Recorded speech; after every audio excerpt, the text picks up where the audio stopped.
ओम शांति। ये बाबा की 16 तारीख की साकार वाणी है। सार है मुरली का। मीठे बच्चे, तुम्हें सतो प्रधान बनना है तो बाप को प्यार से याद करो। पारसनाथ शिव बाबा तुम्हें पारसपुरी का मालिक बनाने आए हैं। प्रश्न, तुम बच्चे किस एक बात की धारणा से ही महिमा योग्य बन जाते हो? बाबा ने कहा, बहुत बहुत निर्माणचित बनो। किसी भी बात का अहंकार नहीं होना चाहिए। बहुत मीठा बनना है। अहंकार आया तो दुश्मन बन जाते हैं। ऊंच अथवा नीच पवित्रता की बात पर बनते हैं। जब पवित्र है तो मान है, अपवित्र है तो सबको माथा टेकते हैं। ओम शांति। रूहानी बाप बैठ बच्चों को समझाते हैं। बाबा भी समझते हैं कि हम इन बच्चों को समझाते हैं। यह भी बच्चों को समझाया गया है कि भक्ति मार्ग में भिन्न भिन्न नाम से अनेकानेक चित्र बना देते हैं। जैसे कि नेपाल में पारसनाथ को मानते हैं। उनका बहुत बड़ा मंदिर है, परंतु है कुछ भी नहीं। 4 दरवाजे हैं, 4 मूर्तियां हैं। चौथे में श्री कृष्ण को रखा है। अब शायद कुछ बदली कर दिया है। अब पारसनाथ तो जरूर शिव बाबा को ही कहेंगे। मनुष्यों को पारसनाथ भी वही बनाते हैं, तो पहले पहले उनको यह समझाना है, ऊंच से ऊंच है भगवान, पीछे है सारी दुनिया। सूक्ष्म वतन की सृष्टि तो है नहीं, पीछे होते हैं लक्ष्मी नारायण व विष्णु। वास्तव में विष्णु का मंदिर भी रोंग है। विष्णु चतुर्भुज 4 भुजाओं वाला कोई मनुष्य तो होता नहीं। बाबा समझाते हैं, यह लक्ष्मी नारायण है जिनको इकट्ठा विष्णु के रूप में दिखाया है। लक्ष्मी नारायण तो दोनों अलग अलग है। सूक्ष्म वतन में विष्णु को 4 भुजाएं दे दी है, अर्थात दोनों को मिलाकर चतुर्भुज कर दिया है। बाकी ऐसा कोई होता नहीं है। मंदिर में जो चतुर्भुज दिखाते हैं वह है सूक्ष्म वतन का। चतुर्भुज को शंख चक्र गदा पद्म आदि देते हैं। ऐसा कुछ है नहीं। चक्र भी तुम बच्चों को है। नेपाल में विष्णु का बड़ा चित्र क्षीर सागर में दिखाते हैं। पूजा के दिनों में थोड़ा दूध डाल देते हैं। बाबा एक एक बात अच्छी तरह समझाते, ऐसे कोई भी विष्णु का अर्थ समझा न सके, जानते ही नहीं। यह तो भगवान खुद समझाते हैं। भगवान कहा जाता है शिव बाबा को। है तो एक ही, परंतु भक्ति मार्ग वालों ने नाम अनेक रख दिए। तुम अभी अनेक नाम नहीं लेंगे। भक्ति मार्ग में बहुत धक्के खाते हैं। तुमने भी खाए। अभी अगर तुम मंदिर आदि देखेंगे तो उस पर समझाएंगे कि ऊंचे ते ऊंच है भगवान, सुप्रीम सोल, निराकार परमपिता परमात्मा। आत्मा शरीर द्वारा कहती है, ओ परमपिता। उनकी फिर महिमा भी है, ज्ञान का सागर, सुख का सागर। भक्ति मार्ग में एक के अनेक चित्र है, ज्ञान मार्ग में तो ज्ञान सागर एक ही है। वही पतित पावन सर्व के सद्गति दाता है। तुम्हारी बुद्धि में सारा चक्र है। ऊंच से ऊंच परमात्मा है, उनके लिए ही गायन है, सिमर सिमर सुख पाओ। अर्थात एक बाबा को ही याद करो अथवा सिमरण करते रहो तो कलह कलेश मिटे सब तन के, फिर जीवन मुक्ति पद पाओ। यह जीवन मुक्ति है ना। बाबा से यह सुख का वर्षा मिलता है, अकेले यह तो नहीं पाएंगे। जरूर राजधानी होगी ना। गोया बाबा राजधानी स्थापन कर रहे हैं। सतयुग में राजा रानी प्रजा सब होते हैं। तुम ज्ञान प्राप्त कर रहे हो तो जाकर बड़े कुल में जन्म लेंगे। बहुत सुख मिलता है। जब वह स्थापना हो जाती तो छी छी आत्माएं सजाएं खाकर वापस चली जाती है, अपने अपने सेक्शन में जाकर ठहरेगी। इतनी सब आत्माएं आएंगी, फिर वृद्धि को पाती रहेगी। यह बुद्धि में रहना चाहिए कि ऊपर से कैसे आते हैं। ऐसे तो नहीं 2 पत्ते के बदले 10 पत्ते इकट्ठे आना चाहिए। नहीं, कायदे सिर पत्ते निकलते हैं। यह बहुत बड़ा झाड़ है। दिखाते हैं एक दिन में लाखों की वृद्धि हो जाती है। पहले समझाना है, ऊंच से ऊंच है भगवान, पतित पावन, दुख हरता सुख करता भी वही है। जो भी पार्टदारी दुखी होते हैं उन सबको आकर सुख देते हैं। दुख देने वाला है रावण। मनुष्यों को यह मालूम ही नहीं कि बाबा आए हैं। जो आकर समझे, बहुत तो समझते समझते फिर थिरक जाते हैं, यानी बाहर निकल जाते हैं। जैसे स्नान करते करते पाँव फिसल जाता है तो पानी अंदर घुस जाता है। बाबा तो अनुभवी है ना। यह तो विषय सागर है। बाबा तुमको क्षीर सागर तरफ ले जाते हैं, परंतु माया रूपी ग्रह अच्छे अच्छे महारथियों को भी हप कर लेती है। जीते जी बाबा की गोद से मरकर रावण की गोद में चले जाते हैं, अर्थात मर जाते हैं। तुम बच्चों की बुद्धि में है ऊंचे ते ऊंच बाप, फिर रचना रचते हैं। हिस्ट्री ज्योग्राफी सूक्ष्म वतन की तो है नहीं। भल तुम सूक्ष्म वतन में जाते हो, साक्षात्कार करते हो, वहाँ चतुर्भुज देखते हो, चित्रों में है ना, तो वह बुद्धि में बैठा हुआ है, तो जरूर साक्षात्कार होगा। परंतु ऐसी कोई चीज़ है नहीं। यह भक्ति मार्ग के चित्र हैं। अभी तक भक्ति मार्ग चल रहा है। भक्ति मार्ग पूरा होगा तो फिर यह चित्र रहेंगे नहीं। स्वर्ग में यह सब बातें भूल जाएगी। अब बुद्धि में है कि यह लक्ष्मी नारायण 2 रूप चतुर्भुज के हैं। लक्ष्मी नारायण की पूजा तो चतुर्भुज की पूजा। लक्ष्मी नारायण का मंदिर या चतुर्भुज का मंदिर, बात एक ही है। इन दोनों का ज्ञान और किसको भी नहीं है। तुम जानते हो इन लक्ष्मी नारायण का राज्य है।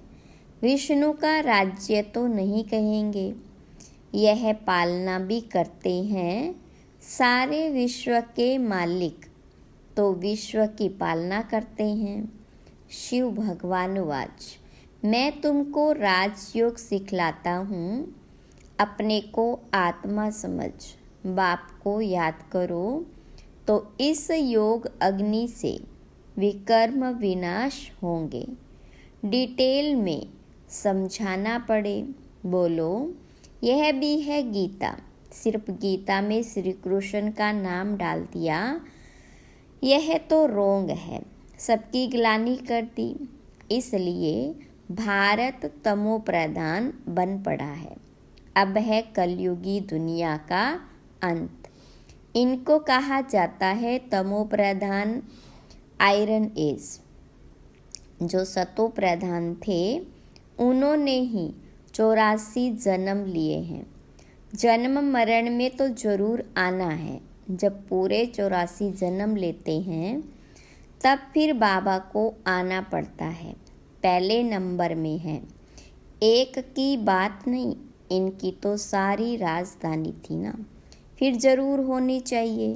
बाबा सबके लिए कहते हैं अपने को आत्मा समझो, बाबा को याद करो, तो योग अग्नि से पाप कट जाएंगे। कामचिता पर बैठ सब सांवरे हो गए। अब सांवरे से गोरा कैसे बने, सो तो बाबा ही सिखलाते हैं। श्री कृष्ण की आत्मा जरूर भिन्न भिन्न नाम रूप लेकर आती होगी। जो लक्ष्मी नारायण थे उनको ही 84 जन्मों के बाद फिर वह बनना है, तो उनके बहुत जन्मों के अंत में बाबा आकर प्रवेश करते हैं। फिर वह सतो प्रधान विश्व के मालिक बनते हैं। तुम्हारे में पारसनाथ को पूजते हैं, शिव को भी पूजते हैं। जरूर उन्हों को शिव ने ही ऐसा पारसनाथ बनाया होगा। टीचर तो चाहिए ना, वह है ज्ञान सागर। अब सतो प्रधान पारसनाथ बनना है तो बाबा को बहुत प्यार से याद करो, वही सबके दुख हरने वाला है। बाबा तो सुख देने वाला है। यह है कांटों का जंगल। बाबा आए हैं फूलों का बगीचा बनाने। बाबा अपना परिचय देते हैं, मैं इस साधारण बूढ़े तन में प्रवेश करता हूँ जो अपने जन्मों को नहीं जानते। भगवान वाच, मैं तुमको राजयोग सिखलाता हूँ, तो यह ईश्वरीय यूनिवर्सिटी ठहरी। एम ऑब्जेक्ट है ही राजा रानी बनने की, तो जरूर प्रजा भी बनेगी। मनुष्य योग बहुत करते हैं। निवृत्ति मार्ग वाले तो अनेक हठ योग करते हैं। वह राजयोग सिखला न सके। बाबा का है ही एक प्रकार का योग, सिर्फ कहते हैं अपने को आत्मा समझकर मुझ बाप को याद करो। 84 जन्म पूरे हुए, अब वापिस घर जाना है, अब पावन बनना है। एक बाप को याद करो, बाकी सब को छोड़ो। भक्ति मार्ग में तुम गाते थे कि आप आएंगे तो हम एक संग जोड़ेंगे, तो जरूर उनसे वर्षा मिला था ना। आधा कल्प है स्वर्ग, फिर है नरक। रावण राज्य शुरू होता है, ऐसे ऐसे समझाना है। अपने को देह न समझो, आत्मा अविनाशी है। आत्मा में ही सारा पार्ट नूंदा हुआ है जो तुम बजाते हो। अब शिव बाबा को याद करो तो बेड़ा पार हो जाएगा। सन्यासी पवित्र बनते हैं तो उनका कितना मान होता है, सब माथा झुकाते हैं। पवित्रता की बात पर ही ऊंच नीच बनते हैं। देवताएं हैं बिल्कुल ऊंच। सन्यासी फिर एक जन्म पवित्र बनते हैं, फिर दूसरा जन्म तो विकार से ही लेते हैं। देवताएं होते ही हैं सतयुग में। अब तुम पढ़ते हो, फिर पढ़ाते भी हो। कोई पढ़ते हैं लेकिन दूसरों को समझा नहीं सकते हैं, क्योंकि धारणा नहीं होती। बाबा कहेंगे तुम्हारी तकदीर में नहीं है, तो बाबा क्या करे? बाबा यदि सबको आशीर्वाद बैठ करे तो सब स्कॉलरशिप ले लेवे। वह तो भक्ति मार्ग में आशीर्वाद करते हैं। सन्यासी भी ऐसे करते हैं। उनको जाकर कहेंगे मुझे बच्चा हो, आशीर्वाद करो। अच्छा, तुमको बच्चा होगा, बच्ची हुई तो कहेंगे भाभी, बच्चा हुआ तो वाह वाह कर चरणों पर गिरते रहेंगे। अच्छा, अगर फिर मरा तो रोने पीटने, गुरु को गाली देने लग पड़ेंगे। गुरु कहेगा यह भावी थी। कहेंगे पहले क्यों नहीं बताया? कोई मरे हुए से जिंदा हो जाता है तो यह भी भावी ही कहेंगे। वह भी ड्रामा में नूंद है। आत्मा कहाँ छिप जाती है? डॉक्टर लोग भी समझते हैं यह मर पड़ा है, फिर जिंदा हो जाता। चिता पर चढ़े हुए भी उठ पड़ते हैं। कोई एक ने किसको माना तो उनके पीछे ढेर पड़ जाते हैं। तुम बच्चों को तो बहुत निर्माणचित होकर चलना है, अहंकार जरा भी न रहे। आजकल किसको जरा भी अहंकार दिखाया तो दुश्मनी बढ़ी। बहुत मीठा होकर चलना है। नेपाल में भी आवाज़ निकलेगा, अभी तुम बच्चों की महिमा का समय है नहीं तो अनेक अखाड़े उड़ जाए, बड़े बड़े जग जाए और सभा में बैठ सुनाए तो उनके पिछाड़ी ढेर आ जाए। कोई भी MP बैठ तुम्हारी महिमा करे कि भारत का राजयोग इन ब्रह्मा कुमार कुमारियों के सिवाय कोई सिखला नहीं सकते। ऐसा अभी तक कोई निकला नहीं। बच्चों को बहुत होशियार चमत्कारी बनना है। फलाने भाषण कैसे करते हैं सीखना चाहिए। सर्विस करने की युक्ति बाबा सिखलाते हैं। बाबा ने मुरली जो चलाई एक्यूरेट कल्प कल्प ऐसे चलाई होगी। ड्रामा में नूंद है। प्रश्न नहीं उठ सकता है, ऐसे क्यों? ड्रामा अनुसार जो समझाना था वह समझाया, समझाता रहता हूँ। बाकी लोग जो अथाह प्रश्न करेंगे बोलो, पहले मन मनाभव हो जाओ। बाबा को जानने से तुम सब कुछ जान जाएंगे। अच्छा, मीठे मीठे सिकिलदे बच्चों प्रति माता पिता बाप दादा का याद प्यार और गुड मॉर्निंग। रूहानी बाप की रूहानी बच्चों को नमस्ते। रूहानी बच्चों की रूहानी बाप दादा को याद प्यार, गुड मॉर्निंग और नमस्ते। धारणा के लिए मुख्य सार। पहली पॉइंट, सर्विस की युक्ति सीखकर बहुत बहुत होशियार और चमत्कारी बनना है। धारणा कर फिर दूसरों को करानी है। पढ़ाई से अपनी तकदीर आपे ही बनानी है। दूसरी पॉइंट, किसी भी बात में जरा भी अहंकार नहीं दिखाना है। बहुत बहुत मीठा और निर्माणचित बनना है। माया रूपी ग्रह से अपनी संभाल करनी है।